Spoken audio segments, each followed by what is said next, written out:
श्री शिवाय नमस्तुभ्यम। दोस्तों, आप सभी लोग जानते हैं कि हरतालिका तीज का व्रत माताओं बहनों के लिए और कुंवारी लड़कियों के लिए कितना ज़्यादा खास होता है। क्योंकि हरतालिका तीज का जो व्रत होता है वो हमेशा भाद्रपद मास की जो शुक्ल पक्ष की तृतीया तिथि होती है उसी दिन आता है। और इस बार ये हरतालिका तीज का व्रत कब पड़ेगा, इस व्रत को रखने के क्या नियम है, आखिरी बार हमें पानी कब पीना चाहिए और दिन भर में अगर हमें कभी प्यास लगे तो हमें उस समय क्या करना चाहिए, सारी जानकारी हरतालिका तीज व्रत से जुड़ी हुई इस वीडियो में हम आपको यहाँ पर देने वाले हैं। देखिए, सबसे पहली चीज़, जो हरतालिका तीज का व्रत होता है ये सुहागन महिलाओं के लिए और कुंवारी लड़कियों के लिए बहुत ही ज़्यादा विशेष होता है। सुहागन महिलाएं अपने पति की लंबी आयु के लिए इस व्रत को रखती हैं और कुंवारी लड़कियां अच्छे वर और अच्छे घर को प्राप्त करने के लिए इस व्रत को यहाँ पर रखती हैं। इस दिन बालू रेत का शिवलिंग बनाकर इसकी पूजन की जाती है, रात्रि जागरण किया जाता है और 4 पहर की यहाँ पर पूजन भी की जाती है, जो कि आप लोग मंदिरों में जाकर या जिसके घर में भी यहाँ पर हरतालिका तीज व्रत की पूजन होती है उसके घर में जाकर यहाँ पर करते हैं। हरतालिका तीज का व्रत सबसे कठिन व्रतों में से एक माना जाता है, क्योंकि इस व्रत को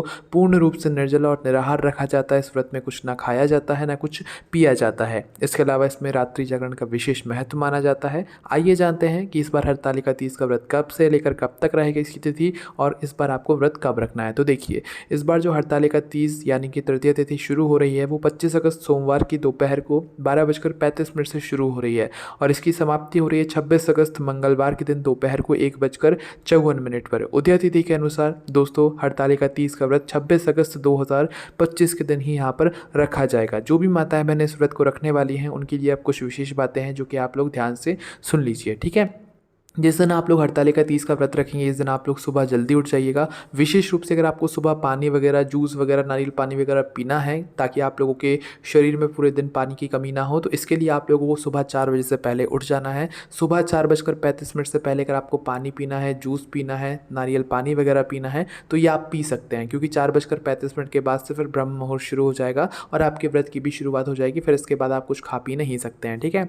तो सुबह 4:35 के पहले पहले आप नारियल पानी, नॉर्मल पानी या जूस वगैरह जो पीना चाहें अपने शरीर में शक्ति के लिए, पूरे दिन भर के पानी की कमी को दूर करने के लिए, तो वो आप यहाँ पर पी सकते हैं, है ना। इसके बाद आप लोगों का व्रत यहाँ पर शुरू हो जाएगा। इसके बाद में आप लोगों को जो है स्नान वगैरह करना है। देखो, यहाँ पर आप लोग अपने मुंह में एक तो कुल्ला करते समय जल ले सकते हो और एक जब आप लोग वॉशरूम वगैरह जाओगे तो वॉशरूम से आने के बाद जब आप लोग शुद्धिकरण करोगे तो आप लोग जो है कुल्ला वगैरह करते हो ना वॉशरूम से आने के बाद, तो वो कुल्ला भी आप लोग यहाँ पर कर सकते हो। इस व्रत में अगर आप लोग मुँह में पानी लेते हो कुल्ला करने के लिए और उसको बाहर निकाल देते हो तो इससे आपका व्रत खंडित नहीं होता है, ना तो आपका व्रत इससे टूटता है, ठीक है। तो आप लोग स्नान वगैरह कर लीजिएगा, मुंह वगैरह धो लीजिएगा। इसके बाद में आप लोग अपने घर में जब भगवानों की पूजन अर्चना करें तो पूजन अर्चना करते समय जब आप अपने व्रत का संकल्प लेंगे तो व्रत के संकल्प के समय या कोई कथा सुनते समय आप लोग जब जल का आचमन करेंगे तो उस जल के आचमन से भी आपका व्रत खंडित नहीं होगा, व्रत नहीं टूटेगा, ठीक है। तो आप अपने व्रत का संकल्प ले लीजिएगा और इस दिन आप लोग पूरा शोरा श्रृंगार कीजिएगा, पूरे मतलब श्रृंगार कीजिएगा। आप जैसे भी सजते हैं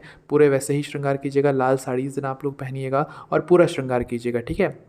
और इस दिन जो है हरे रंग की जो चीज़ें होती हैं वो भी बहुत विशेष रूप से यहाँ पर पहनी जाती हैं। तो आप अपने हिसाब से देख लीजिएगा कैसे कैसे आपको यहाँ पर श्रृंगार करना है। इस व्रत में रात्रि जागरण का विशेष महत्व माना जाता है, क्योंकि इस व्रत में हरतालिका तीज व्रत के दिन जो है एक तो बालू रेत का या मिट्टी का शिवलिंग बनाया जाता है और दूसरा फुलेरा बांधा जाता है। जहाँ पर ये पूजन होती है वहाँ पर शिवलिंग के ऊपर एक फुलेरा बांधा जाता है, जिस फुलेरा के मात्र इस दिन दर्शन करने से ही हमारी कई सारी मनोकामनाएँ यहाँ पर पूर्ण हो जाती हैं, ठीक है। तो भाई आप लोगों को रात्रि में जहाँ पर भी आप पूजन करने के लिए जाते हैं वहाँ पर आप लोगों को पूजन करने के लिए चले जाना है ना। अब पूजन आप चाहो तो मंदिर में जाकर कर सकते हो या आपके घर के आसपास जो भी जिसके भी घर में हरतालिका तीज व्रत की पूजन होती है वहाँ पर जाकर आपको पूजन ज़रूर करना चाहिए। देखो, आप अपनी हरतालिका तीज की व्रत की पूजन तो करोगे ही करोगे, पर अगर आप लोग 5 जगहों पर जाकर उस फुलेरा के दर्शन कर लेते हैं इस दिन, जो कि हरतालिका तीज व्रत में जो शिवलिंग बना हुआ है उसके ऊपर लगा हुआ है, तो अगर आप इस दिन व्रत रखते हुए 5 जगहों पर अलग अलग जगहों पर जाकर फुलेरा के दर्शन करते हैं और भगवान से अपनी मनोकामना बोलते हैं तो भाई आपकी वह मनोकामना ज़रूर पूर्ण होती है। और इसके बाद में दोस्तों रात्रि में इस दिन 4 पहर की पूजा होती है, जिसमें पहले पहर की पूजा शाम 6 बजे से लेकर 9 बजे के बीच में हो जाती है।